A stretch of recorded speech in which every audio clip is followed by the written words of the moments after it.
嘉義縣六腳鄉的蘇厝寮有幾個越南籍的移工呢，在啉酒了後冤家燒台，造成一個人死亡。警方透過這監視器是抓到涉案人士，也照殺人罪嫌，甲移工移送地檢署偵辦。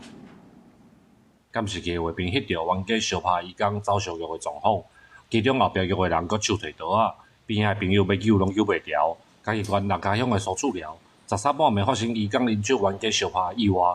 其中一名剩兩個越南移工，在過程當中受傷嚴重來過身。十外吧，對啊，暗着做大聲的。有啊，有聽到吵架的聲音，對，還蠻大聲的。其實但是聽不出他們在吵什麼的，還不知道，因為講的話我們都聽不懂。為台南來幾廿名移工，原本來到嘉義縣的六腳要找共鄉的朋友，因為啉酒的過程發生衝突，其中一個人去死者用鋼槌仔拍着傷，才引起對方的阿兄舉刀仔來報復。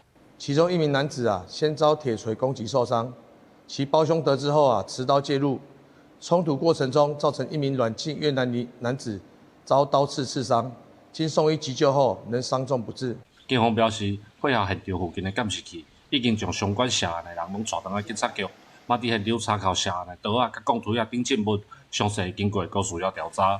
專案以殺人等罪嫌，將涉案的移工移送嘉義地檢署來繼續偵辦。記者林慧婷，嘉義報道。